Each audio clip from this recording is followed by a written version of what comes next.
हाँ जी, नमस्कार, राधे राधे, जय श्री कृष्णा। कैसे हैं सब लोग? बढ़िया, मजे में, आनंद में। चलिए, ईश्वर आप सबको हमेशा आनंद में रखें, खूब मजे में रखें, खूब स्वाध्याय करें, खूब अध्ययन करें, खूब मेहनत करें और अपने कर्म पथ पर लगातार बढ़ते चले।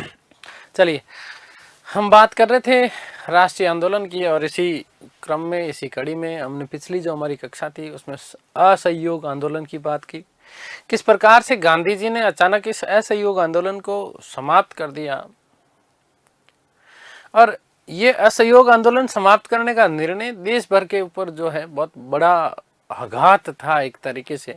और इसीलिए सुभाष बाबू ने कहा भी था कि जिस समय जनता का उत्साह अपने चरम के ऊपर था, उस समय इस प्रकार से असहयोग आंदोलन को स्थगित करना ये एक महान भूल थी, ये राष्ट्रीय आघात था, ये राष्ट्रीय अन्याय था, कहीं ना कहीं ठीक भी था।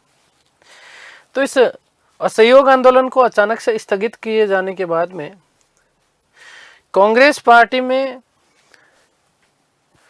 कुछ अमूलचूल परिवर्तन हुए। कई बड़े जो दिग्गज जो नेता थे, उन बड़े दिग्गज नेताओं में भी गांधी जी के प्रति थोड़ा सा अविश्वास वाली चीजें आई और इसी के फलस्वरूप एक नई पार्टी का गठन हुआ जिसे हम बोलते हैं स्वराज्य पार्टी। चलिए उसी की बात करते हैं हम लोग।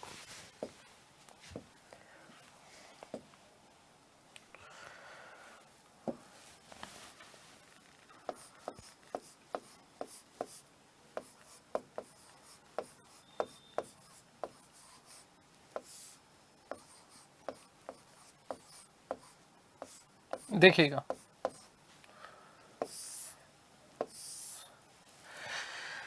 सीधा सीधा प्रश्न आता है आपका कि स्वराज्य पार्टी का गठन कब किया गया? तो 1923 ईस्वी में।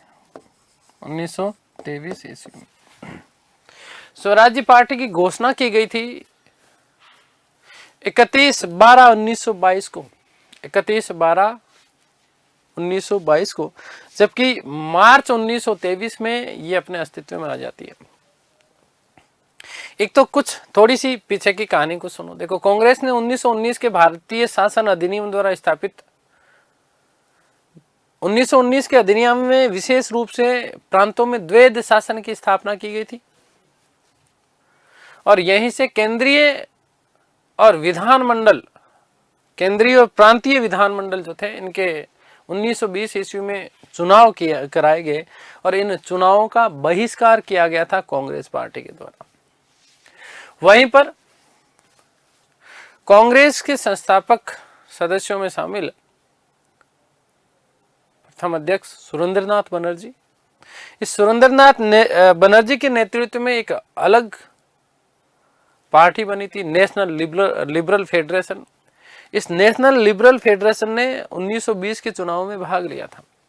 वहीं देखिएगा, जून 1922 ईस्वी में कांग्रेस ने अपनी सारी आगे की जो भावी रणनीतियां थी, क्योंकि असहयोग आंदोलन तो स्थगित हो चुका था, असहयोग आंदोलन स्थगित हो चुका था और असहयोग आंदोलन के स्थगन से कांग्रेस पार्टी में एक भारी निराशा भी हुई। लेकिन इस निराशा के साथ साथ एक नई विचारधारा का जन्म भी हुआ और इस नई विचारधारा के जो सूत्रधार थे वो थे मोतीलाल नेहरू और चित्तरंजन दास। मोतीलाल नेहरू और चित्तरंजन दास। अब इन दोनों ने एक लक्ष्य बनाया। क्या लक्ष्य बनाया?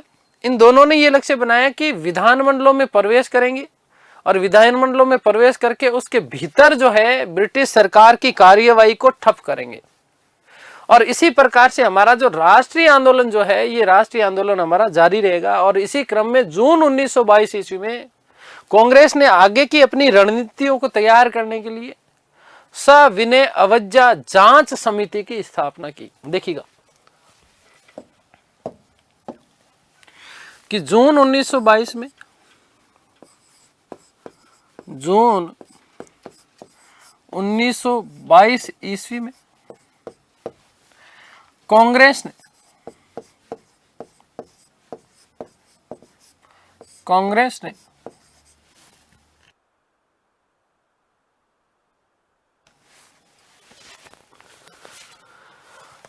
अपनी भावी रणनीति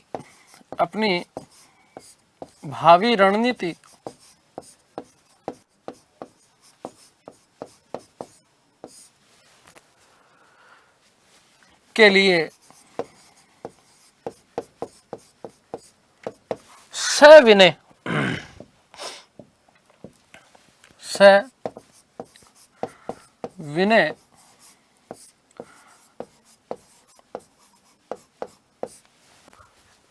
अवज्ञा जांच समिति, अवज्ञा जांच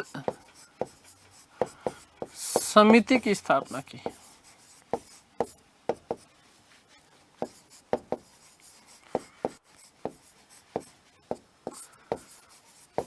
अवज्ञा जांच समिति की उन्होंने क्या की? स्थापना की।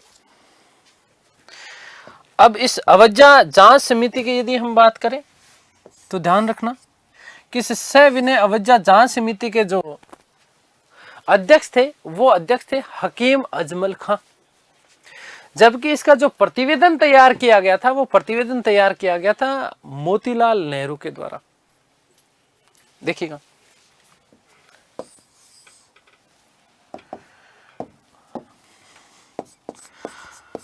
सविनय अवज्ञा जांच समिति, अवज्ञा जांच समिति।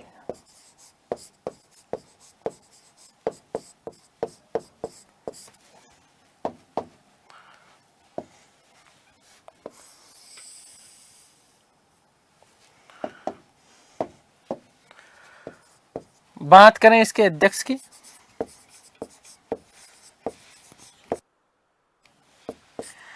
तो अध्यक्ष ध्यान रखना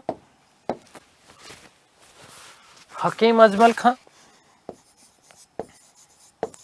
हकीम अजमल खां।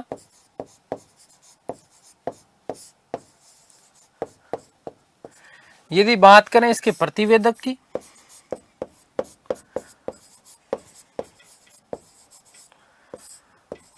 तो प्रतिवेदक कौन थे इसके? मोतीलाल नेहरू।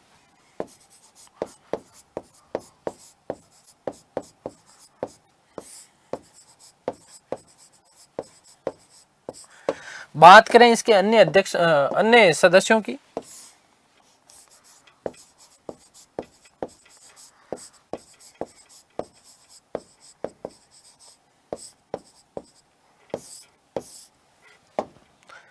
तो अन्य सदस्यों में ध्यान रखिएगा डॉक्टर अंसारी, डॉक्टर अंसारी, सी राजगोपालाचारी, सी राजगोपालाचारी,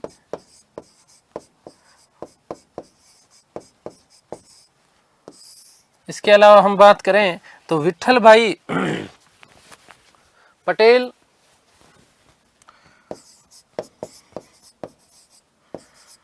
विठल भाई पटेल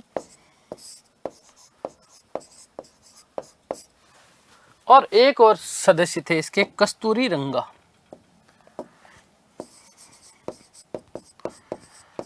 कस्तूरी रंगा।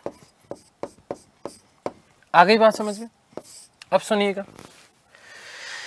क्योंकि कांग्रेस ने 1920 के इन चुनाव में भाग नहीं लिया था। अब भाग नहीं लिया उसके पीछे कारण यह था कि कांग्रेस को कहीं ना कहीं ये लगता था कि हम हमारे जो तौर तरीके चल रहे हैं गांधी जी के नेतृत्व में, उन्हीं तौर तरीकों के माध्यम से हम हमारा स्वराज्य प्राप्त कर लेंगे, हम हमारा स्वराज्य प्राप्त कर लेंगे।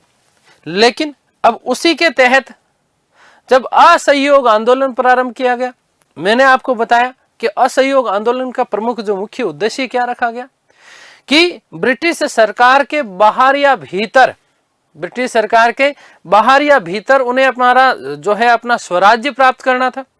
लेकिन असहयोग आंदोलन क्या हुआ? स्थगित हुआ, और स्थगित होने के कारण कांग्रेस में एक तरीके से निराशा हुई, और इसी निराशा के बीच में एक नई विचारधारा का जन्म भी हुआ। और इस विचारधारा के जो सूत्रधार थे वो कौन थे? मोतीलाल नेहरू और CR दास। दोनों ने एक लक्ष्य बनाया, दोनों ने एक टारगेट फिक्स किया। क्या टारगेट फिक्स किया? कि हम अब जो है क्या करेंगे, विधानमंडलों में प्रवेश करेंगे और उसके भीतर जो है क्या करेंगे, कार्यवाही ठप करेंगे, और इसी के द्वारा हम हमारा राष्ट्रीय आंदोलन जो चल रहा था, इस राष्ट्रीय आंदोलन को हम लोग क्या रखेंगे, जारी रखेंगे। तो देखिएगा,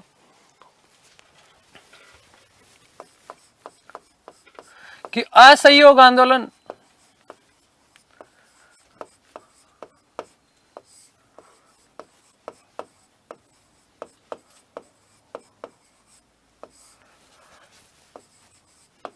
के स्थगित होने से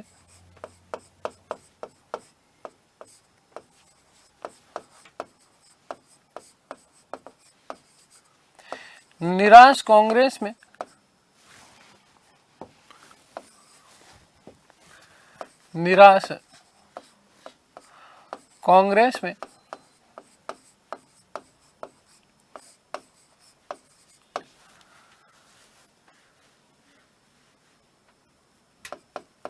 एक नई विचारधारा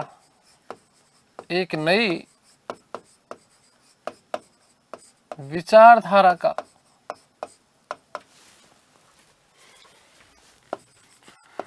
जन्म हुआ।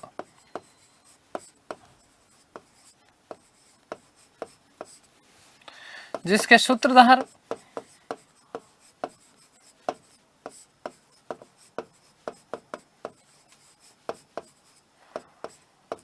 मोतीलाल नेहरू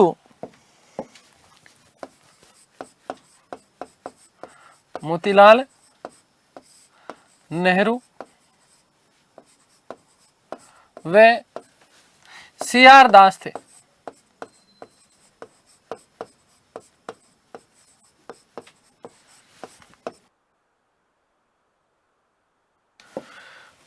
अब इन दोनों लोगों का उद्देश्य क्या है वो भी सुन लीजिए। इनका उद्देश्य क्या है?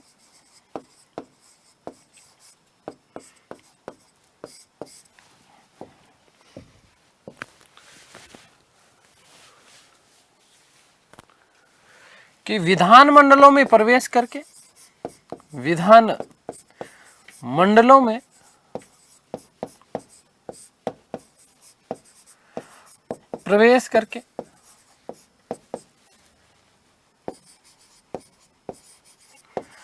उसके भीतर कार्यवाही को ठप करना।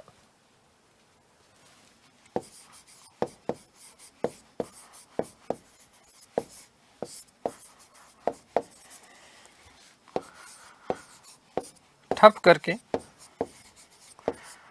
राष्ट्रीय आंदोलन को जारी रखना।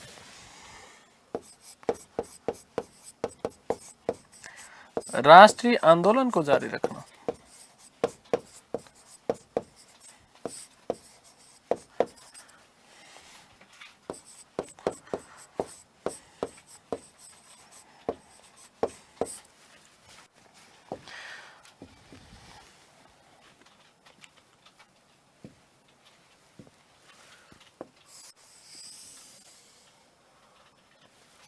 बात समझे क्या भाई? असहयोग आंदोलन जब समाप्त हो चुका था तो कांग्रेस में निराशा हुई, लेकिन यहीं पर एक नई विचारधारा का जन्म हुआ, क्योंकि 1920 के प्रांतीय और केंद्रीय विधान परिषद विधानमंडलों के चुनाव में कांग्रेस ने भाग नहीं लिया था।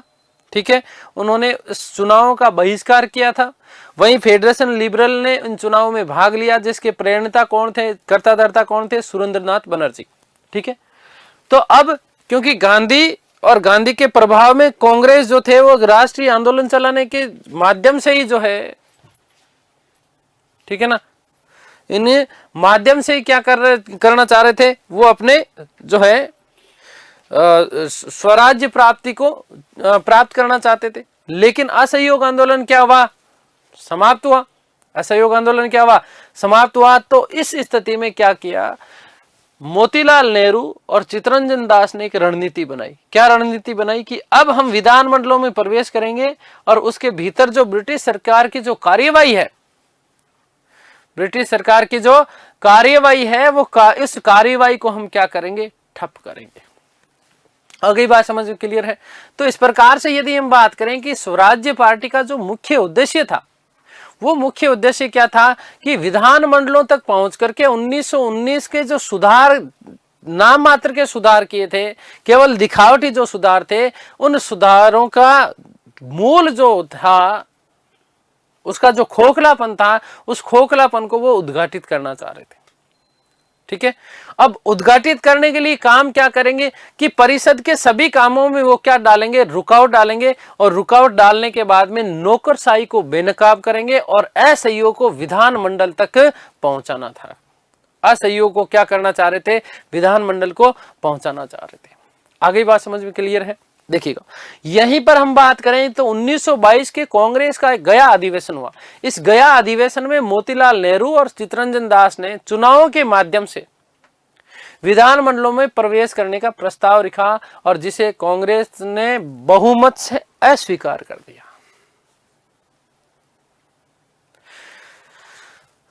समझे बात? देखो,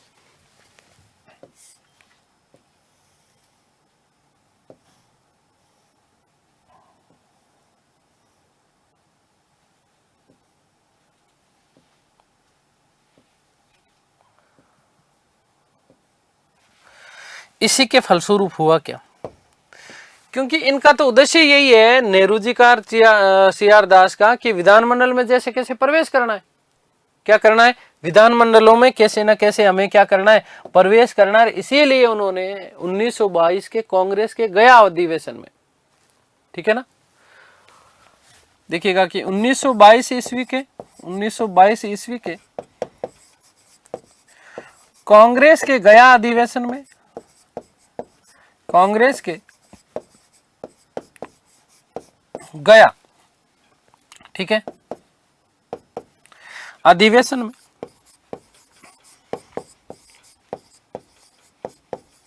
नेपाल का तराई क्षेत्र लुम्बिनी, ठीक है, बोध गया जिसे हम बोलते हैं, क्या बोलते हैं, बोध गया, ठीक है ना। तो यही गया का जो अधिवेशन हुआ, इस गया वाले अधिवेशन में दोनों ने किसने, सी आर दास और मोतीलाल नेहरू ने क्या किया कि चुनाव के माध्यम से विधानमंडलों में प्रवेश करने का प्रस्ताव रखा। गया अधिवेशन में मोतीलाल नेहरू, मैं एम नेहरू लिख दूं सीधे सीधे, एम नेहरू व सी आर दास ने, चित्तरंजन दास ने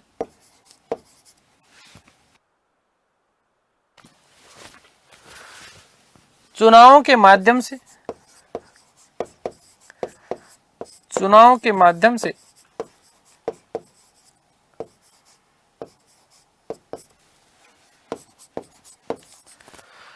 विधानमंडलों में प्रवेश का प्रस्ताव रखा। विधानमंडलों में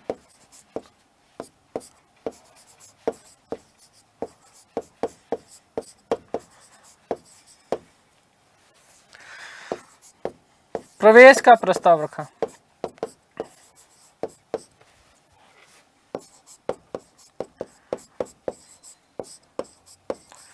अब जी जब ये प्रवेश का प्रस्ताव रखा तो इसका रिजल्ट क्या रहा, इसका रिजल्ट ये रहा साहब कि कांग्रेस ने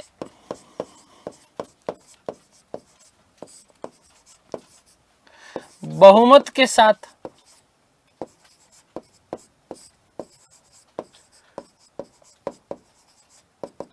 इस प्रस्ताव को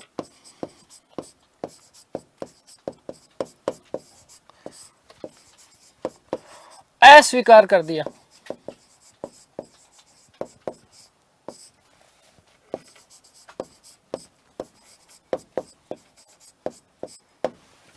तो कांग्रेस ने एक तरीके से ये जो योजना बनाई गई थी चित्तरंजन दास और मोतीलाल नेहरू के द्वारा, इस योजना को अमली जामा पहनाने से पूर्व ही एक तरीके से क्या कर दिया, नकार दिया। आगे बात समझ में क्लियर है। अब यहीं पर दो चीजें बहुत महत्वपूर्ण बात बता रहा हूं। देखो, सी राजगोपालाचारी, डॉक्टर राजेंद्र प्रसाद, वल्लभ भाई पटेल और डॉक्टर अंसारी, ये अपरिवर्तनवादी थे और कट्टर गांधी के समर्थक थे, ठीक है ना, कट्टर गांधी के समर्थक थे। क्योंकि गांधी ने जिस तरीके से जो चीजें अब तक करी थी वो उसी का क्या कर रहे थे, समर्थन कर रहे थे। कौन कौन कर रहे थे? देखो, सी राजगोपालाचारी, डॉक्टर राजेंद्र प्रसाद, वल्लभ भाई पटेल, ठीक है, और डॉक्टर अंसारी, ये अपरिवर्तनवादी थे और गांधी के कट्टर समर्थक थे। इन लोगों ने मोतीलाल नेहरू, CR दास और इनके समर्थक कौन, अजमल खां, कौन थे, अजमल खां के इन विचारों को क्या कर दिया, अस्वीकार कर दिया। क्या कर दिया, अस्वीकार कर दिया। ठीक है ना। जबकि गांधी के जो कार्यक्रम थे, जिसे अहिंसा, चरखा काटना, शराब का बहिष्कार, हरिजनों का उद्धार, इन कार्यक्रमों का समर्थन किया कि साहब हम लोग जो है आपके इन चीजों का समर्थन नहीं करते, इन चीजों का समर्थन नहीं करते, हम तो गांधी के जो विचार हैं उन्हीं विचारों को आगे लेकर के जाएंगे। और इसीलिए ये जो अपरिवर्तनवादी थे, जो कि गांधी के कट्टर समर्थक थे, है ना, इन गांधी के कट्टर समर्थकों ने गांधी सेवा संघ की स्थापना की। ध्यान देना, बहुत महत्वपूर्ण बात है। किसकी स्थापना की, गांधी सेवा संघ की स्थापना की। और इसके सदस्यों में देखो, राजेंद्र प्रसाद हो गए, राजगोपालाचारी हो गए, सरदार पटेल हो गए और गंगाधर राव जमनालाल बजाज, जो कि गांधी जी के 5वें पुत्र के रूप में जाने जाते थे। ठीक है ना। इन्होंने क्या किया, गांधी सेवा संघ की स्थापना की। तो देखिएगा,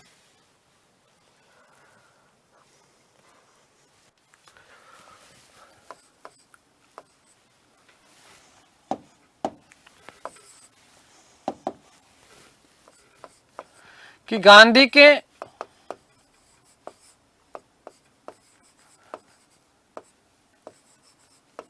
कट्टर समर्थक,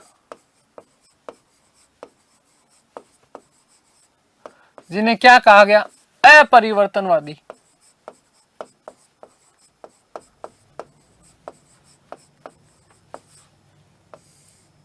ठीक है ना। गांधी के कट्टर समर्थकों, जिसने क्या कहा गया, अपरिवर्तनवादियों ने एम नेहरू वे दास के विचारों से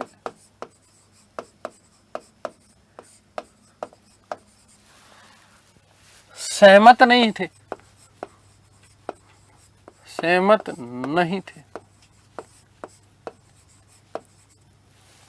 तथा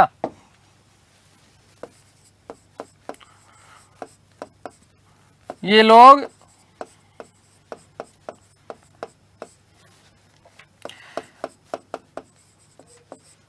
गांधी की रणनीति के तहत ही कार्य करना चाहते थे।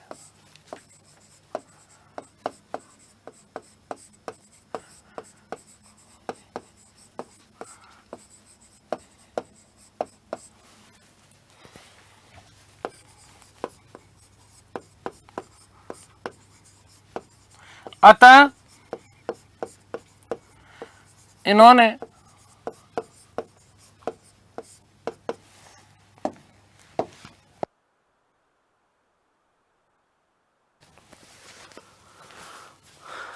गांधी सेवा संघ की स्थापना की।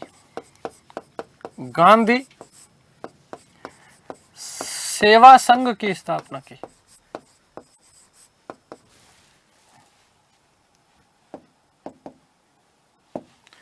क्या बनाया इन्होंने, गांधी सेवा संघ की स्थापना की।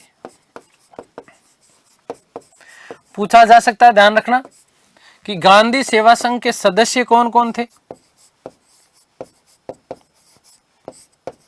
तो ध्यान रखना,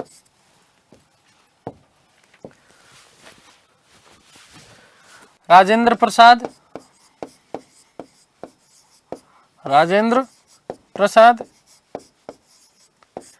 इसका बड़ा नतीजा था कि स्वतंत्र भारत में ये जाकर के राष्ट्रपति पद पर पहुंचे। राजगोपालाचारी,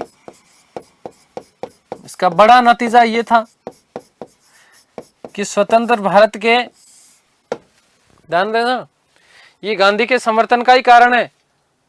ठीक है, कि जो अभी गांधी के फेवरेट हैं, जो गांधीज्म की समर्थन करते हैं, गांधी जी के जो जो कार्यक्रम थे उन कार्यक्रमों के माध्यम से ही स्वतंत्रता प्राप्त करना चाह रहे हैं।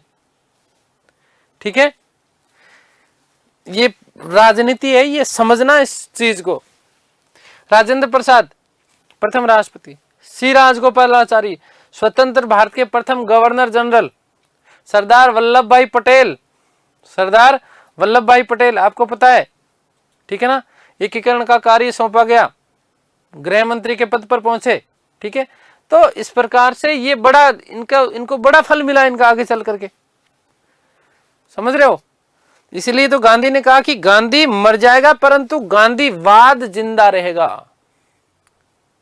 गांधी ने क्या कहा था कि गांधी मर जाएगा लेकिन गांधीवाद हमेशा जिंदा रहेगा। तो ये यहीं से नींव पड़ गई थी एक तरीके से, समझ रहे हो। मैं कोई राजनीतिक बात नहीं कर रहा हूं, लेकिन मैं कॉन्सेप्चुअल लॉजिकल बात कर रहा हूं, समझ गए आप। सरदार पटेल, सरदार पटेल, जमनालाल बजाज,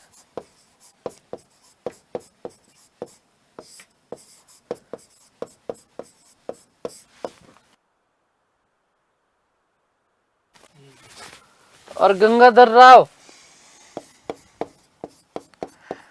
गंगाधर राव।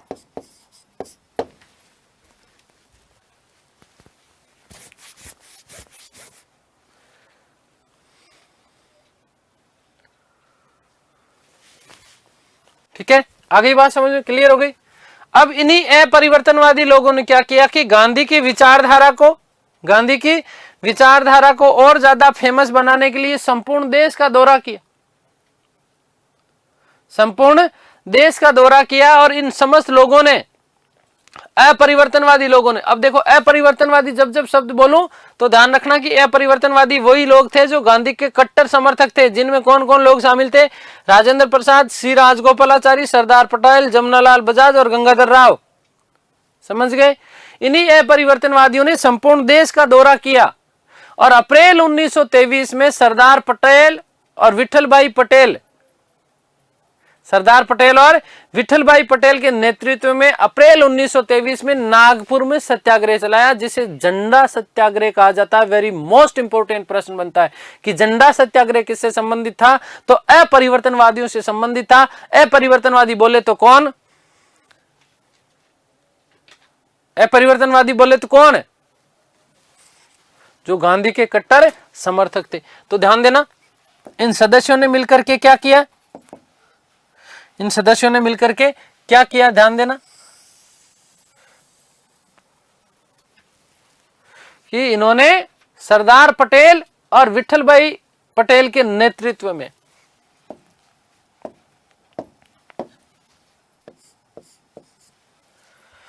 अपरिवर्तनवादियों ने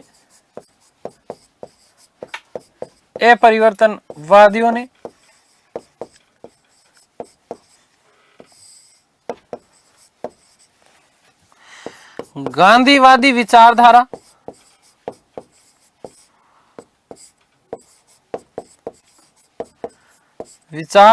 का प्रचार प्रसार करने हेतु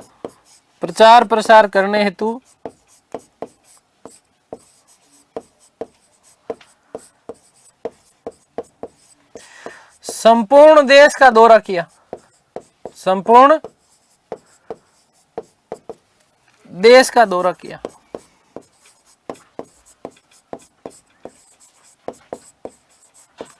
और इन्होंने मिलकर के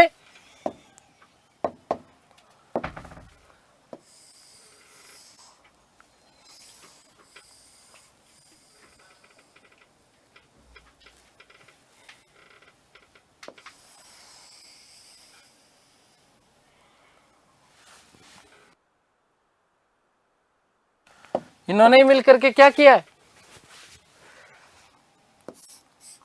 मोस्ट इंपॉर्टेंट करना इसको कि सरदार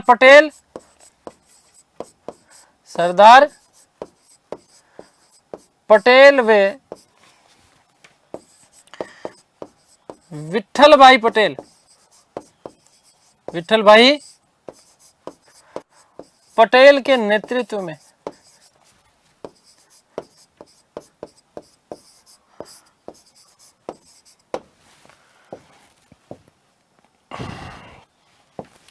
अप्रैल 1923 में अप्रैल 1923 में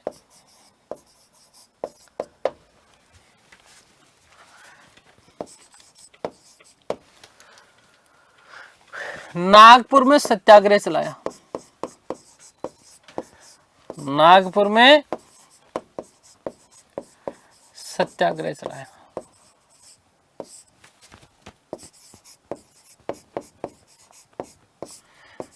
जिसे क्या कहा जाता है, ध्यान रखना, झंडा सत्याग्रह भी कहा जाता है।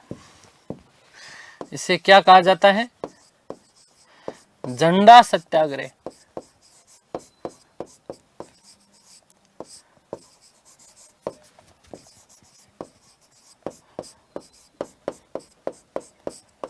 मोस्ट मोस्ट मोस्ट इंपॉर्टेंट है, ये बात ध्यान रखना, ठीक है। आगे बात समझ में क्लियर है। और इसी दौरान इसके पीछे सबसे बड़ा जो कारण था, वो कारण क्या था कि सीआर दास और मोतीलाल नेहरू जो थे वो स्वराज्य पार्टी की क्या कर चुके थे? स्थापना कर चुके थे, ठीक है ना। ये सारी की सारी चीजें ध्यान देना। और इसी पर जो है गया कांग्रेस अधिवेशन में अध्यक्ष थे सीआर दास और मोतीलाल नेहरू। इन दोनों ने कांग्रेस से त्याग पत्र दे दिया था। क्या दे दिया था? कांग्रेस से त्याग पत्र दे दिया था, ध्यान रखना।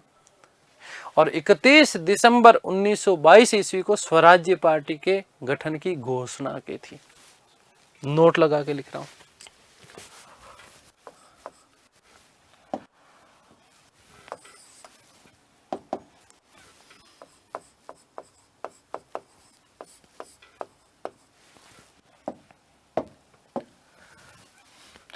कि कांग्रेस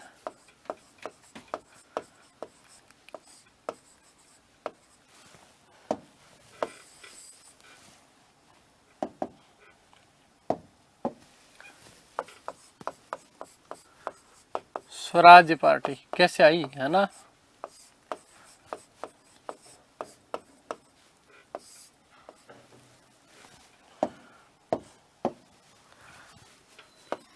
नोट कि कांग्रेस के गया अधिवेशन की अध्यक्षता कर रहे कांग्रेस, कौन सा? गया अधिवेशन। गया अधिवेशन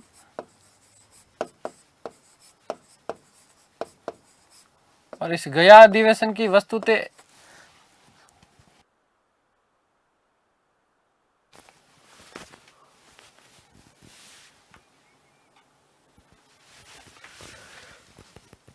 अध्यक्ष थे।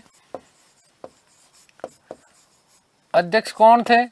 दो लोग, ध्यान रखना, मोतीलाल नेहरू, एम नेहरू वे दास ने।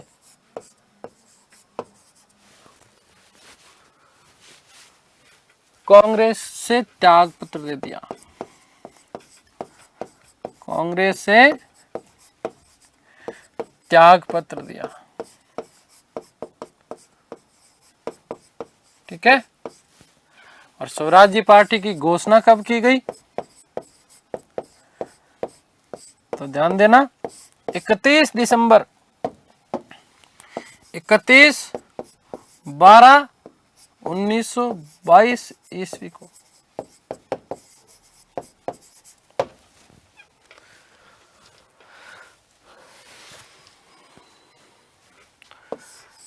बात करें स्थापना की,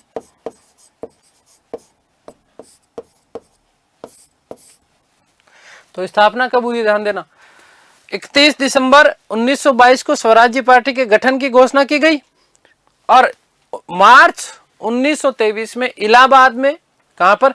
इलाहाबाद में कांग्रेस खिलाफत स्वराज्य पार्टी, या जिसे क्या कहा जाता है, स्वराज्य पार्टी की क्या कर दी गई? स्थापना कर दी गई। तो मार्च 1923 में, मार्च 1923 ईस्वी में इलाहाबाद में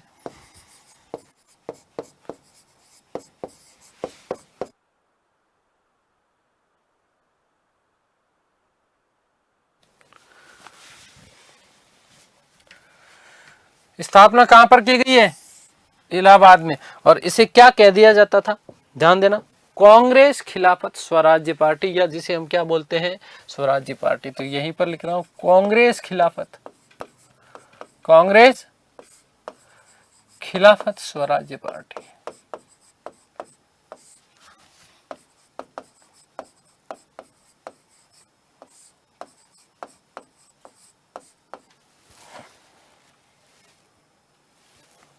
आगे बात समझ क्लियर हो गई ना बात? देखो वापस सुन लेना, वापस सुन लेना, 2 मिनट वापस समझा रहा हूं। मैं पृष्ठभूमि की बात कर रहा हूं कि किस प्रकार से स्वराज्य पार्टी अपने अस्तित्व में आई। तो जून 1922 में कांग्रेस ने अपनी भावी रणनीति तैयार करने के लिए एक तो सविनय अवज्ञा जांच समिति की स्थापना की। सविनय अवज्ञा जांच समिति में के अध्यक्ष थे हकीम अजमल सूरी, प्रतिवेदक थे मोतीलाल नेहरू, और अन्य सदस्यों में थे डॉक्टर अंसारी, सी राजगोपालाचारी, विठल भाई पटेल और कस्तूरी रंगा, जो कि प्रमुख गांधीवादी लोग थे। ठीक है, आगे बात समझ में। क्योंकि यहाँ पर असहयोग आंदोलन स्थगित हो गया था और इससे कांग्रेस में बहुत भयानक जो है स्थितियां हो गई थी। ठीक है, और इन्हीं स्थितियों को संभालने के लिए एक नई विचारधारा का जन्म हुआ। किसने दी नई विचारधारा? मोतीलाल नेहरू और सी आर दास ने।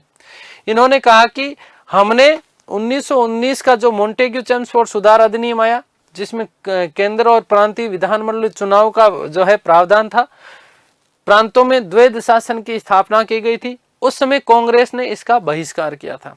तो अब इन्होंने कहा कि हम जो है विधानमंडलों में प्रवेश करेंगे और प्रवास करने के बाद ही ब्रिटिश सरकार की कार्यवाही को हम वहां जाकर के क्या कर सकते हैं? ठप कर देंगे। हम उसकी कार्यवाही को चलने ही नहीं देंगे।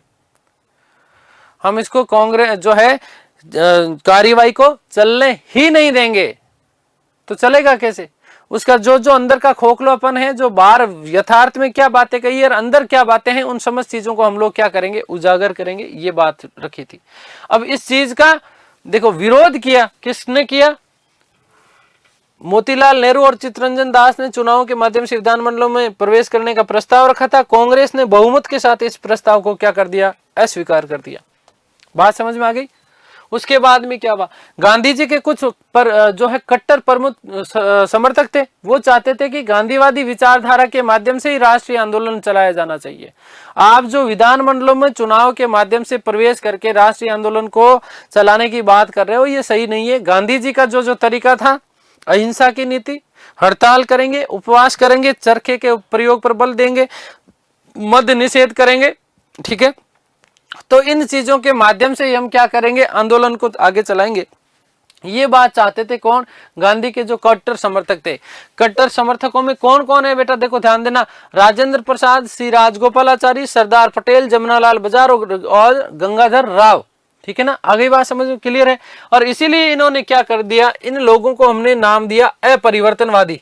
क्या नाम दिया? अपरिवर्तनवादी। इन्होंने मिलकर के गांधी सेवा संघ की क्या की थी? स्थापना की थी। क्या की थी? गांधी सेवा संघ की स्थापना की। और इन्हीं लोगों ने सरदार पटेल और विठल भाई पटेल के नेतृत्व में अप्रैल 1923 में क्या चलाया? नागपुर में एक सत्याग्रह चलाया, जिसे झंडा सत्याग्रह कहा जाता है। क्या कहा जाता है? झंडा सत्याग्रह कहा जाता है। बात समझ में आ गई? क्लियर हो गई? अब बात करें स्वराज्य पार्टी की। किसकी बात करें? स्वराज्य पार्टी की। क्योंकि गया अधिवेशन में ये सारी चीजें हो चुकी थी, और गया अधिवेशन में जब इनकी बातों को टाला गया, तो इसी समय गया अधिवेशन की वस्तुतः अध्यक्षता कौन कर रहे थे? मोतीलाल नेहरू और सी आर दास। इन दास दोनों ने कांग्रेस से क्या कर दिया? त्याग पत्र दिया और स्वराज्य पार्टी बनाने की घोषणा की। कब? 31/12/1922 ईस्वी को। 31/12/1922 ईस्वी को। और इसकी स्थापना कर दी गई कब? मार्च 1923 में इलाहाबाद में इसकी क्या कर दी गई? स्थापना कर दी गई, जिसे क्या कहा गया? कांग्रेस खिलाफत स्वराज्य पार्टी। क्या कह दिया गया इसको? कांग्रेस खिलाफत स्वराज्य पार्टी, या इसी को हम लोग क्या बोलते हैं? स्वराज्य पार्टी बोलते हैं। क्या बोलते हैं? स्वराज्य पार्टी बोलते हैं। आगे बात समझिए। अब देखो मेरी बात सुनो। स्वराज्य पार्टी ने वस्तुतः अपने आप को कांग्रेस के अभिन्न अंग के रूप में प्रचारित किया था। ठीक है, अब उसके पीछे कारण क्या था? क्योंकि अपरिवर्तनवादी जो लोग, अब केवल समझना है, ठीक है ना, अब केवल और केवल समझना है, ध्यान देना। अपरिवर्तनवादी लोग गांधी जी की प्रमुख विचारधाराओं में क्या रखते थे? विश्वास रखते थे, अहिंसा और असहयोग के प्रति अपनी प्रतिबद्धता रखते थे।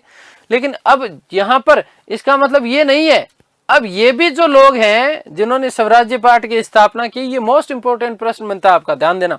एक तो झंडा वाला ध्यान रखना, एक स्वराज्य पार्टी वाला ध्यान रखना बेटा। एक अपरिवर्तनवादी में कौन कौन लोग शामिल थे तो उसका भी ध्यान रखना आप, ठीक है। तो इन लोगों ने वस्तुतः उन्होंने कहा कि हम करेंगे तो असहयोग, हम अहिंसा का भी जो है रुख नहीं छोड़ेंगे, ठीक है ना। तो एक तरीके से हम है तो भाई कांग्रेस का है तो हम जो है भागी है, ठीक है ना, लेकिन हम अलग हैं। हम क्या है? अलग है। हमारी पार्टी कौन सी है? स्वराज्य पार्टी। क्योंकि विधानमंडलों में हम लोग क्या लेंगे? भाग लेंगे, चुनाव में भाग लेंगे। ध्यान देना कि सीआर दास तो इसके क्या थे? अध्यक्ष थे, जबकि मोतीलाल नेहरू इसके क्या बने? सचिव बने। अध्यक्ष कौन थे? ध्यान रखना,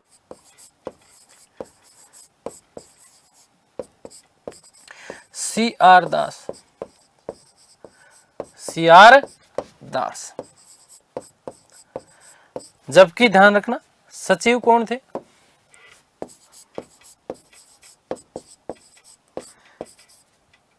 मोतीलाल नेहरू, मोतीलाल नेहरू।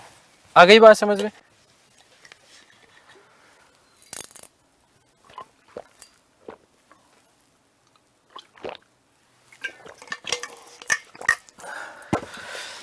तो एक तरीके से कांग्रेस में एक नई कांग्रेस खड़ी हो गई है।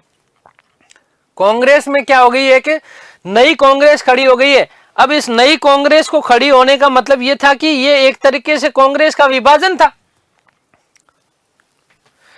ये एक तरीके से क्या था? कांग्रेस का विभाजन था। और इसी विभाजन को टालने के लिए सितंबर 1923 में, देखो बहुत खतरनाक वाली बात, सितंबर 1923 में दिल्ली में मौलाना आजाद की अध्यक्षता में कांग्रेस का विशेष अधिवेशन बुलाया गया। विशेष अधिवेशन बुलाया गया और विशेष इस अधिवेशन में स्वराज्य पार्टी और उनके जो कार्यक्रम थे, उन कार्यक्रम को कांग्रेस के अंतर्गत क्या दे दी गई? मान्यता दे दी गई। और ये मौलाना आजाद की बौद्धिक चातुर्यता थी कि इससे कांग्रेस का क्या हुआ? विभाजन होने से बच गया। क्योंकि इससे पूर्व कांग्रेस का विभाजन हुआ था 1907 सूरत में, लखनऊ में वापस लिया गया, गरम दल नरम दल हुए, बीच में कई स्थितियां खराब हुई।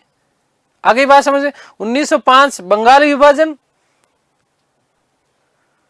ठीक है। अब यहां पर ध्यान रखना कि इस तरीके से मौलाना अब्दुल कलाम आजाद ने अपनी बौद्धिक चातुर्यता से ये चीज करी कि स्वराज्य पार्टी के जो जो उद्देश्य हैं, उनके जो जो कार्यक्रम है, उन समस्त कार्यक्रमों को कांग्रेस के अंतर्गत क्या दे दी गई? मान्यता दे दी गई। और इस प्रकार से कांग्रेस का एक और नया विभाजन होने वाला था। कौन सा? कांग्रेस खिलाफत। स्वराज्य पार्टी और कांग्रेस पार्टी, इस विभाजन को क्या कर दिया गया? टाल दिया गया, ठीक है। और दिसंबर 1923 में काकीनाडा में हुए कांग्रेस के वार्षिक अधिवेशन में कांग्रेस कार्यकर्ताओं को चुनाव लड़ने और मतदान करने की अनुमति दे दी गई।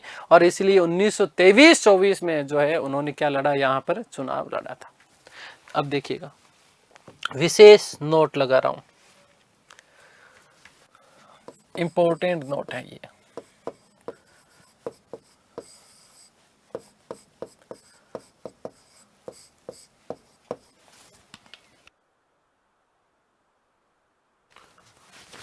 कि सितंबर 1923 में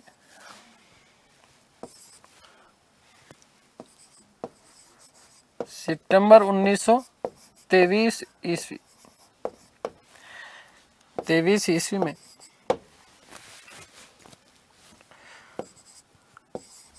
कांग्रेस का दिल्ली विशेष अधिवेशन, कांग्रेस का दिल्ली में विशेष अधिवेशन का आयोजन, विशेष अधिवेशन आयोजन।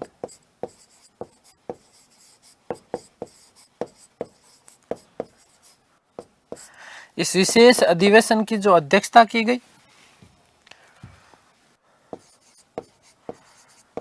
अध्यक्ष कौन बने इसके? मौलाना अब्दुल कलाम आजाद। मौलाना कलाम आजाद, या मैं सीधे सीधे लिख दूं मौलाना आजाद, समझ जाओगे अब तो। इस मौलाना आजाद साहब ने क्या किया?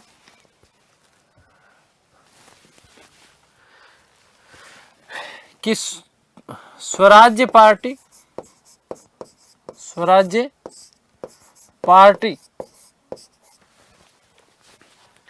वे उनके कार्यक्रम, उनके कार्यक्रमों को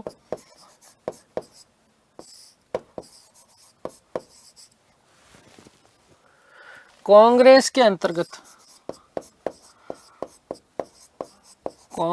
अंतर्गत ही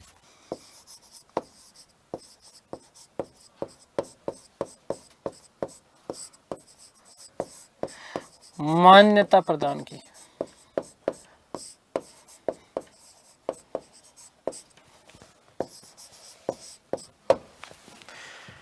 आगे बात समझे, क्लियर हो गई?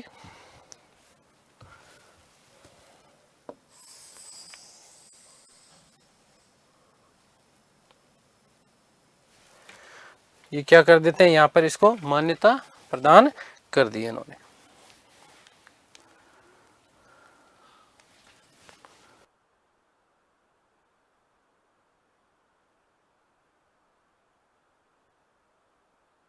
ठीक है, आगे बात समझ में।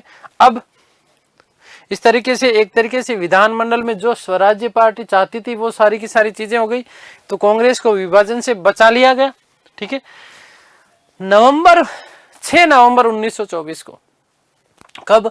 6 नवंबर 1924 को गांधी जी, सीआर दास और मोतीलाल नेहरू के मध्य एक समझौता हुआ, और इस समझौते के अंतर्गत ये तय किया गया, क्या तय किया गया? कि स्वराज्य पार्टी अपना काम कांग्रेस से स्वतंत्र होकर के एक स्वायत्त निकाय के रूप में करेगी। ठीक है, और स्वराज्य पार्टी का अलग सचिवालय होगा, और यही जो समझौता है, इस समझौते को गांधी दास समझौते के नाम से जाना जाता है।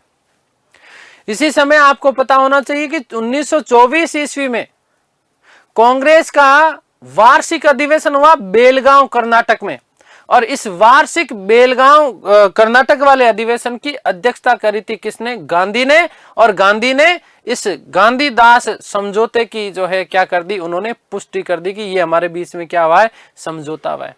आगे बात समझ में क्लियर है? तो देखिएगा,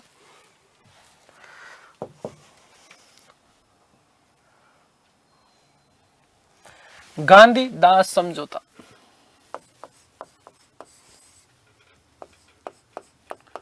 गांधी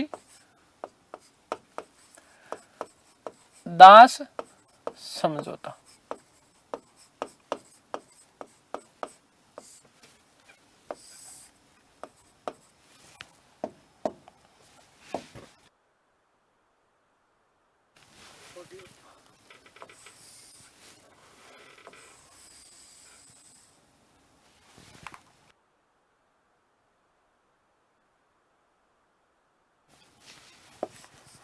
ध्यान दीजिएगा कि 6 नवंबर कब हुआ? 6 नवंबर 1924।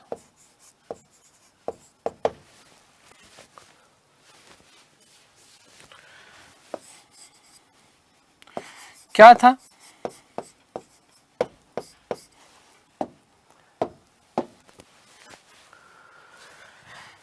कि सीआर दास,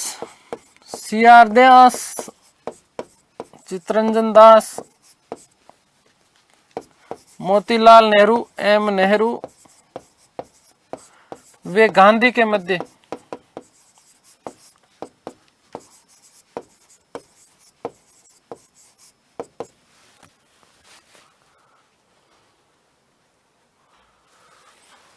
यह तय हुआ कि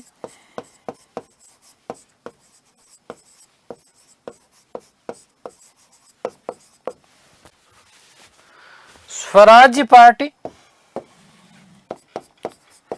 स्वराज्य पार्टी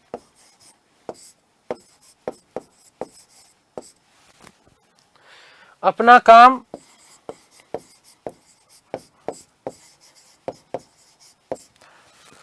कांग्रेस से स्वतंत्र होकर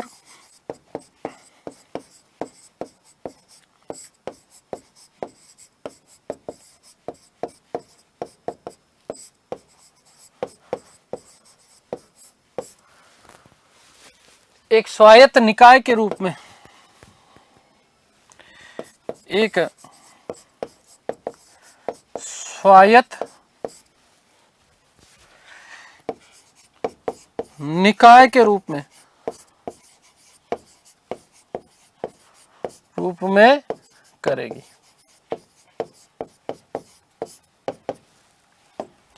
और साथ ही साथ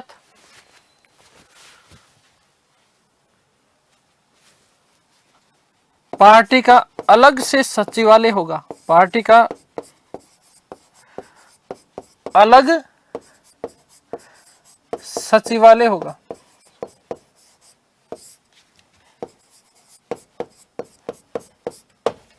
ठीक है, तो गांधी ने कहा मंजूर, नेहरू ने कहा मंजूर, सीआर दास ने कहा मंजूर कि हम तुम्हारे भिखमंगों के साथ में रहना भी नहीं चाहते।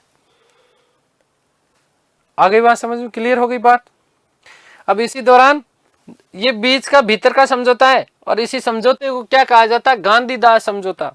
देखो पूछा जा सकता है कि गांधी-दास समझौते में उद्देश्य क्या था कि स्वराज्य पार्टी अपना काम कांग्रेस से स्वतंत्र होकर के करेगी, स्वायत्त निकाय के रूप में। किसके रूप में? स्वायत्त निकाय के रूप में, स्वयं के द्वारा संचालित निकाय के रूप में कार्य करेगी। यही चीज गांधी-दास समझौता के नाम से जाना जाता है।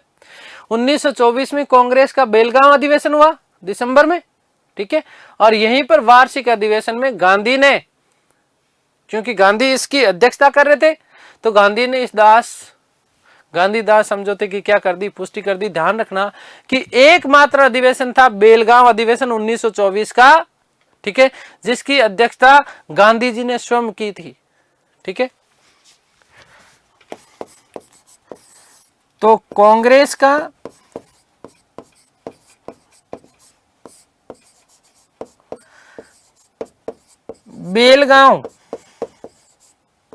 बेलगांव बोले तो कहां बेटा? कर्नाटक। ध्यान रखना, वार्षिक अधिवेशन,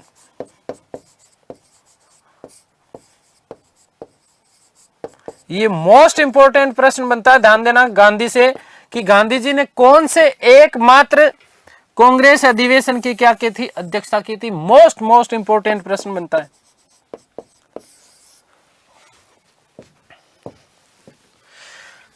ध्यान देना, एकमात्र अधिवेशन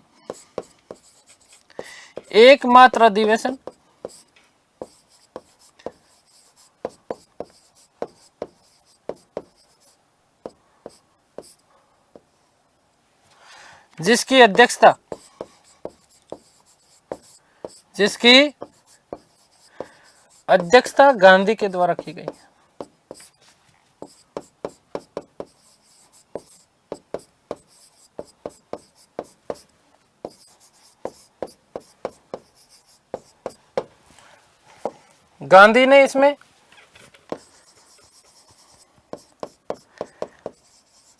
गांधी ने इसमें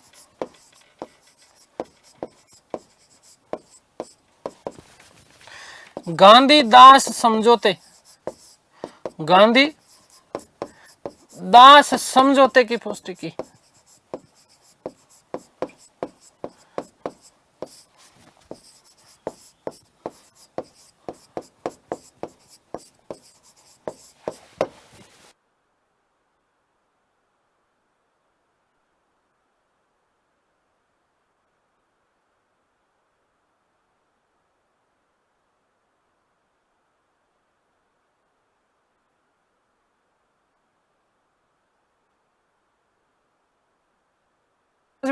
क्लियर हो गई बात।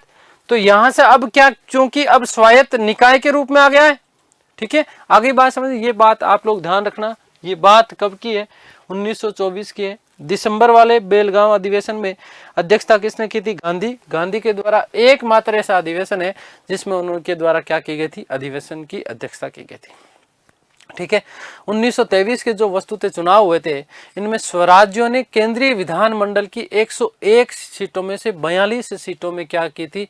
जीत हासिल की थी। ये बात आप लोगों को विशेष रूप से ध्यान रखना है कि 1923 के चुनाव में स्वराज्य पार्टी ने केंद्रीय विधानमंडल की 101 में से 42 सीटों के ऊपर क्या की थी?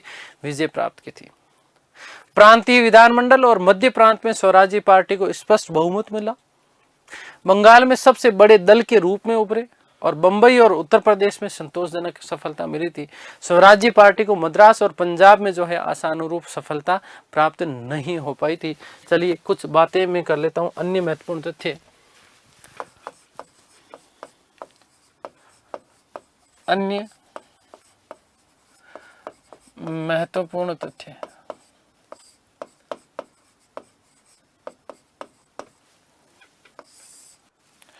एक तो 1923 ईस्वी के विधानमंडल चुनाव में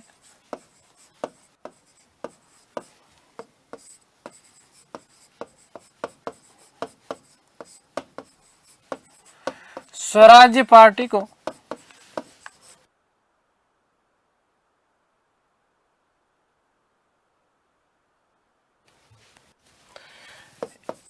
कुल 101 सीटों में से कुल 101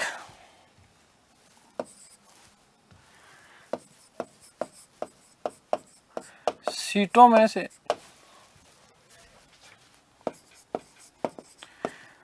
42 सीटों पर जीत मिली। 42 सीटों पर जीत मिली। ठीक है। इसके अलावा ध्यान रखना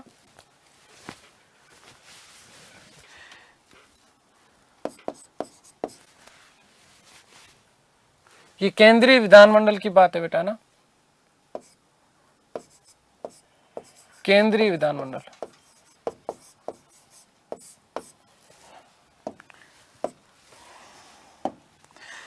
प्रांतीय विधानमंडलों में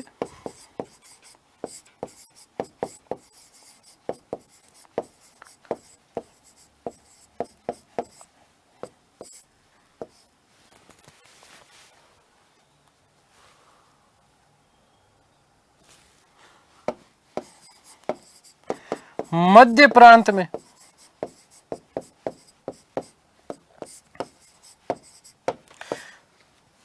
स्पष्ट बहुमत मिला।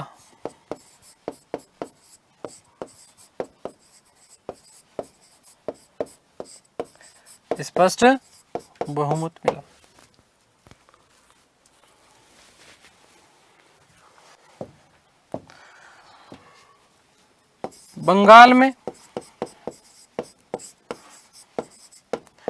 बंगाल में भी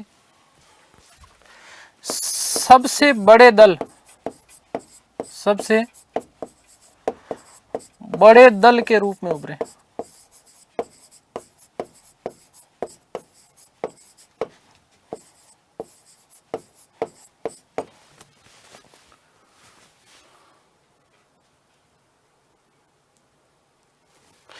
ध्यान देना कि मद्रास और पंजाब में सफलता नहीं मिली। मद्रास में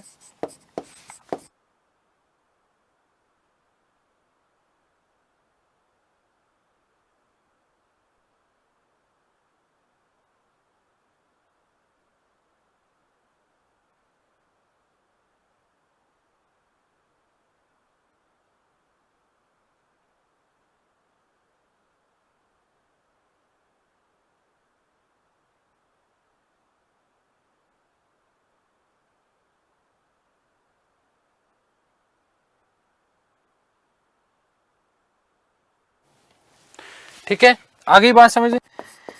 ये आपकी हो गई विशेष बातें। लास्ट विशेष बात ध्यान रखना कि मोतीलाल नेहरू के नेतृत्व में स्वराज्य जितने भी थे, इन स्वराज्यों ने 1924 में एक संशोधन प्रस्तुत किया और मांग की कि भारतीय संविधान का निर्माण भारतीय संविधान सभा के द्वारा ही होना चाहिए। भारतीय संविधान का निर्माण भारतीय संविधान सभा के द्वारा ही क्या होना चाहिए, होना ही चाहिए, ये बात की थी 1924 में।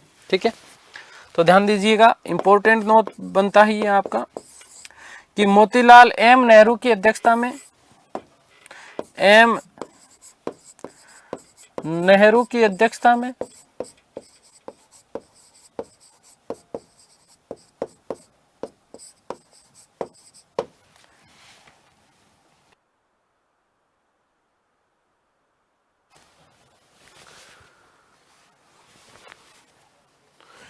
स्वराज्यों ने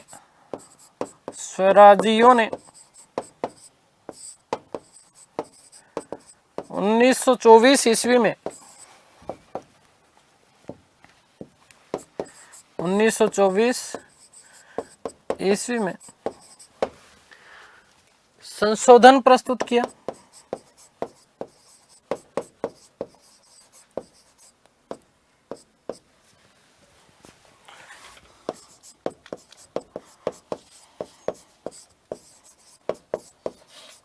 क्या था इसमें कि भारतीय संविधान का निर्माण भारतीय संविधान का निर्माण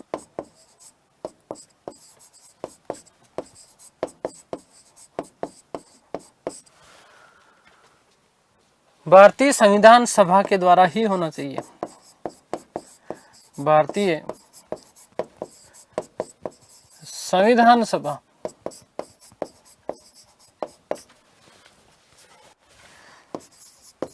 द्वारा ही होना चाहिए।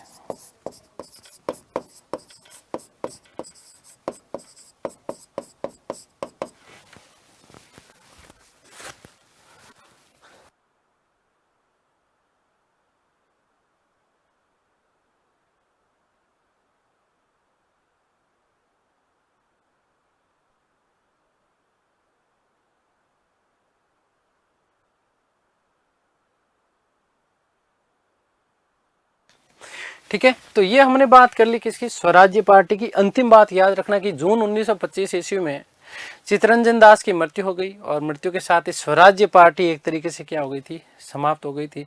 वस्तुतः स्वराज्य पार्टी भी जो है दो गुटों में यहाँ पर क्या हो जाती है, विभाजित हो जाती है। एक तो सरकार के सहयोग करने वाले स्वराज्य पार्टी का गुट कहलाया और दूसरा हिंदू रक्षाओं के लिए सरकार के सहयोग करने का इच्छुक था, है ना। MC केलकर, जयकर, मदन मोहन मालवीय, इस प्रकार के लोग शामिल थे। तो लास्ट बात मैं लिख रहा हूं कि जून 1925 ईस्वी में, जून 1925 ईस्वी में CR दास की मृत्यु के साथ ही